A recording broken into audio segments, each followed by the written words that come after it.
Someone sent me this video of Dr. Mark Hyman talking about the best and the worst breakfasts, comparing eggs to oats. The video is called "Stop Eating This for Breakfast Every Day." Let's take a look. There's one profound study done by my friend David Ludwig at Harvard, where he took a group of overweight young guys, kids, teenagers, and he gave them 3 different breakfasts, exactly the same calories: oatmeal, steel-cut oats, omelet. And then he locked them in a room, they measured their blood every hour, and they tracked everything, and they said, when you guys are hungry, push this button, we'll bring you more food. The oatmeal group not only had higher levels of insulin, cortisol, adrenaline, which is the stress hormone, so eating oatmeal literally was like being chased by a tiger in your body. Your body didn't know the difference. It actually made these kids hungrier, and they ate 81% more food than the omelet group. Remember, they eat the same calories of omelet, oatmeal, or steel-cut oats. The steel-cut oats was better, but they still ate 50% more food than the omelet group. So when you have starch or sugar in the morning, whether it's a muffin, a bagel, oatmeal, French toast, pancakes, fruit smoothie, whatever people are eating, it's the worst thing you could do. You want to start your day with protein and fat.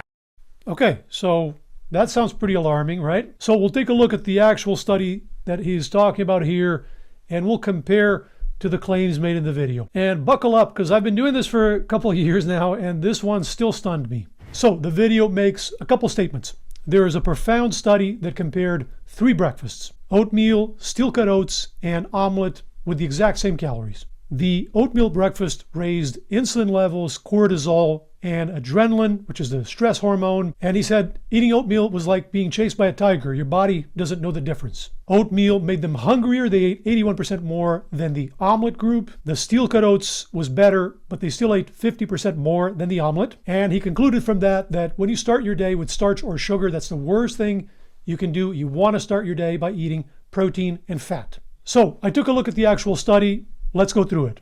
This is a study published in 1999. They looked at 12 obese teenage boys, and the whole goal of the study was to look at meals with different glycemic index. Glycemic index is how much a food or meal spikes your blood sugar. So they basically gave him 3 meals, one with high glycemic index, intermediate, and low on 3 different days. And for each meal, they did blood work, and they also kept them around the lab for a number of hours and told them that if they felt hungry, they could ask for more food. And they basically measured how much they ate. So basically they were testing how satiating each meal was. Okay, so what were the actual meals? This is the obvious number 1 question. So right as I started scanning the article in the methods, it explains the high glycemic index meal, which contained instant oats, and the medium GI meal, which contained the steel-cut oats. They had some refined sugar added to them, glucose or fructose, depending on the group. But the third meal, the meal with a low glycemic index, the meal that contains the eggs, did not have added sugar. So that jumped out immediately. And you know what's funny? The viewer who sent me this video, he hadn't looked at the study, but he asked me in the message, did they add a bunch of sugar to the oats, or how did they get this result? So basically, without any scientific training, just by being around this type of content, he predicted one of the issues. So when people say this is all so confusing, everybody says something different, experts can't agree. Actually, a smart guy who's not a scientist guessed what the issue was, or one of the issues, as we'll see. So this stuff can actually be pretty transparent. Okay, on the same page, and this is right in the beginning of the study, 2nd page, there's a big table. Table 1 shows all the composition of the meals, shows this very clearly as well, the addition of these refined sugars. So the high glycemic index meal was instant oats, milk, half and half cream, dextrose. So this is a form of glucose. It's a purified sugar, a tiny bit of saccharin, which is a sweetener, and water. And the milk was treated with lactase, which is an enzyme that breaks down the natural sugars in milk. So they try to make the sugars even simpler to increase the glycemic index even more. The medium glycemic index meal was similar, except they used steel-cut oats instead of instant oats, so less processed. And they used fructose instead of glucose, and they had no saccharin, otherwise identical. And then the low glycemic index group, the group that the video calls the omelet. It had 1 egg, some egg whites, no sugar added, some low-fat cheese, and then half a kilo of fruits and vegetables, 200 grams of spinach, some tomato, 185 grams of grapefruit, and 115 grams of apple slices. So this meal actually turns out to be mostly made up of fruits and vegetables. The vast majority of the volume and the majority of the calories in this meal are from fruits and vegetables. Egg makes up less than 1/3 of the calories of this meal, even when we include the egg whites. This meal also ends up being higher fiber than the other two because of all these fruits and vegetables that they added. And fiber also helps bring down the glycemic index. So when we actually take a look at the study, it's not a study of eggs versus oats at all. It's a study of 3 complex meals with lots of components, looking at glycemic index, where the high glycemic index meal had a more processed form of oats, added sugar, and an enzyme that breaks down the natural sugars in milk to make it even simpler. And the low glycemic index meal has a boatload of fiber-containing foods added to it. Okay, now let's look at the results of the study. Blood sugar and insulin levels were higher after the higher glycemic index meals by design, by definition. That's what the meals were designed to do. Every component of these diets is designed for that. The added refined sugars, the lactase treatment, the lower fiber content, and the lower protein content of that high glycemic index meal, all of those components raise glycemic index. By the way, glucose levels going up after a meal is completely normal, completely physiological. After we eat carbohydrates, there's more carbohydrate in circulation. After we eat fats, there's more fats in circulation. None of that is harmful. What's harmful is an abnormal glucose response, like we see, for example, in diabetics. Okay, next, the adrenaline. Adrenaline was highest on the high glycemic index meal with the added sugar and the instant oats. And this phenomenon has been shown before. It's common after ingestion of sugar, especially in children, and it's related to the sugar rush, when kids go haywire after eating some sugar. Interestingly, adrenaline was a little higher on the quote-unquote omelet group with the eggs and the vegetables compared to the steel-cut oats. The video didn't mention that. As for the idea that eating oatmeal was like being chased by a tiger and your body doesn't know the difference, they've actually measured adrenaline spikes in situations like bungee jumping, for example, and it spikes much higher than any of the meals in the study, including the high glycemic index meal, like 3 to 4 times higher. They haven't tested someone being chased by a tiger in the lab to know how much adrenaline spikes. As far as I know, that hasn't been done. It's safe to assume the adrenaline would be higher than if you're bungee jumping. So yes, your body can tell the difference between a meal, any meal, even if it's a meal with added sugars and more processed, and being chased by a deadly predator. And finally, let's look at the main result, the overall intake, right? How satiating the meals were and how much people ended up eating. And by the way, I posted all of this breakdown on social media a day or 2 ago, and I tagged Dr. Hyman. I asked him to comment, or if he had any disagreement, to point it out. He didn't respond to that, but if he ever wants to talk, Dr. Hyman, if you ever watch this video, happy to talk anytime. So the teenagers reported feeling hungrier after both the intermediate and the high glycemic index meals.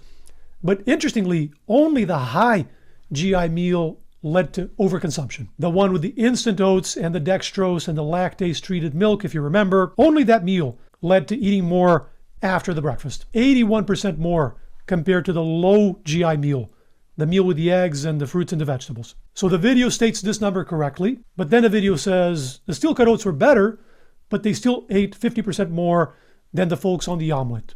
And that's just a misunderstanding of the study. Because actually the steel-cut oats and the omelet group, in quotes, they don't seem significantly different from each other looking at their data. The 50% difference he's talking about is actually between the instant oats and the steel-cut oats, between the high and the intermediate GI meals. And that's explained right on the first page in the summary of the paper. You don't even need to read the whole study. So if you just watch the video, you come away thinking that the egg group ate less and the 2 oatmeal groups ate more, when in reality the omelet and the steel-cut oats groups ate about the same, and it was only that refined higher glycemic index group with the instant oats and the dextrose that ate more than the other 2. So this completely changes the interpretation because the video makes it sound like it's all about the macros. That's the conclusion. You want to avoid starch and sugars in the morning, and you want to eat fats and protein, but that's not what the study shows.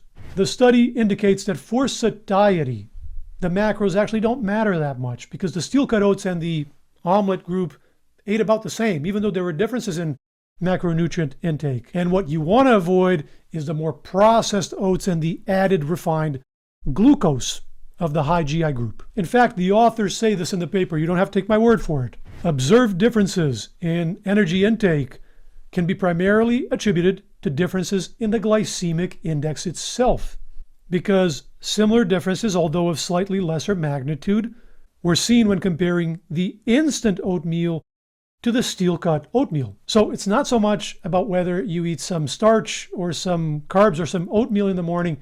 It's about the quality of the foods, the level of refinement, and whether you add processed refined sugars or not. Okay, what if we just compare eggs to oats without adding all these other things, right? Without adding half a kilo of fruits and vegetables to the eggs and without adding refined sugars to the oatmeal side. What happens then? Well, this has been done more than once, actually. One study gave these different breakfasts to people and assessed their level of satiety in the hours that followed. Oatmeal made with rolled oats and low-fat milk, no other additives, had a satiety index of 209, and the higher the index, the more satiating the food. And then poached eggs, calorie matched, same number of calories, had an index of 150. Now, it's not clear if this difference is significant. They didn't do a statistical comparison between the two head-to-head, so maybe they're about the same, but oats clearly weren't less satiating by this metric. Also, this is the average of all the participants. Of course, we know individual results vary. Some people find eggs more satiating.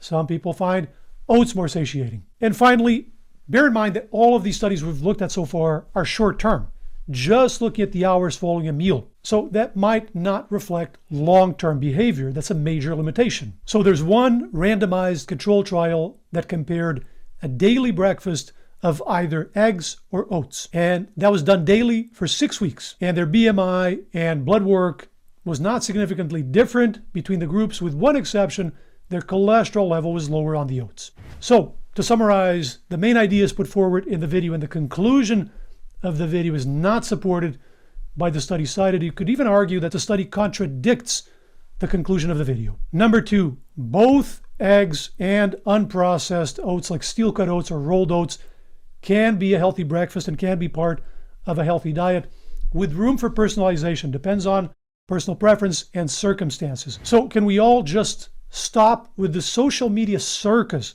of trying to bend science to fit personal preference? It's so obvious, it's so transparent. And finally, a study in 12 people that follows them for maybe 24 hours. I'd call that an interesting pilot, or curious findings to be repeated in larger studies. I wouldn't hail a study like that as profound in a podcast to millions of people who don't have scientific training and start giving sweeping dietary advice based on that. Fear-mongering over oats is actually incredibly common on the internet. It's kind of influencer 101. And 9 times out of 10, when you dig 1 millimeter below the surface, you find out they didn't read the study. Almost every single time. We saw another example of that phenomenon with the glucose goddess, which I fact-checked in this previous video. So check it out, and I'll see you in there.